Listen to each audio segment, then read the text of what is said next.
Welcome back to Good Morning San Diego. Does this look familiar to you? Is this something that you have on your fridge? If so, Joan Peters is going to help us get a little bit more creative. Hi, Joan. Hi, Alexis. Well, every parent has it. Artwork from their kids that often ends up crumpled up on the fridge or With maybe Scotch shoved in a tape on the drawer. back. Yeah, but you're going to help us make it come to life. I sure am. And a lot of people can't afford real art, and Right. not everyone can be an art connoisseur.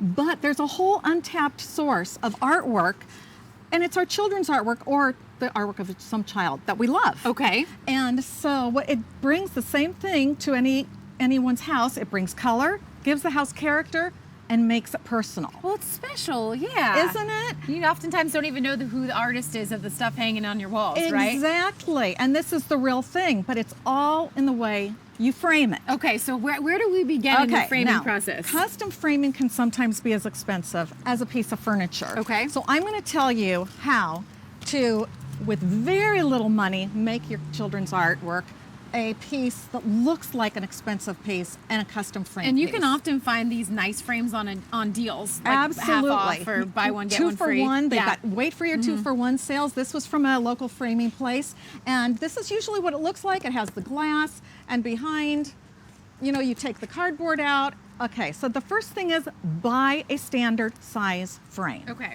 And there's all kinds of beautiful pieces of different frames. Now, second thing is double matte the artwork. Okay. 9 times out of 10. Why is that? Because it's usually too small? When you double matte it, it gives it richness, it gives it texture, Okay. and it makes it more important. Okay. This was a pre-cut sized, pre-cut double matte, and it's about $12.99. Okay. This was another one, pre-cut, probably about the same price. So you see we're saving a lot of money, but then when this is in this, all of a sudden it becomes expensive, cheap, inexpensive.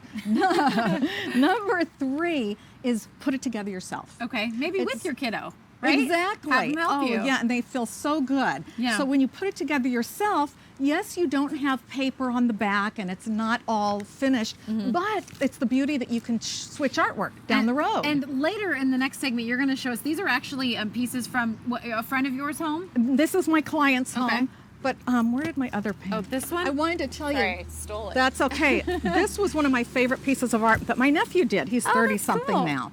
But I walked into his classroom, I loved it, I saved it, now I want to frame it. So what did I do?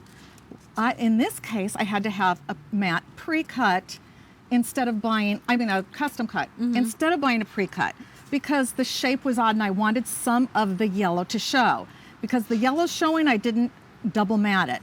This was just a standard pre-frame, and I put it all together. And 30 years later, it is still And it's perfect. stunning. Looks like a famous artist did it, and it adds the whole feel of your home. Now, when you're Yeah. selecting mats and frames for these pictures, you want to make sure that you're dealing with the piece of art, but you also want to make sure that you're dealing with the decor and character of your room. Wonderful. Well, these are beautiful and precious memories for any parent. Joan, thank you. You are We'll see you welcome. next hour. We're going to talk about this a little bit more. Exactly. Thank you, Joan Peters. Thank you.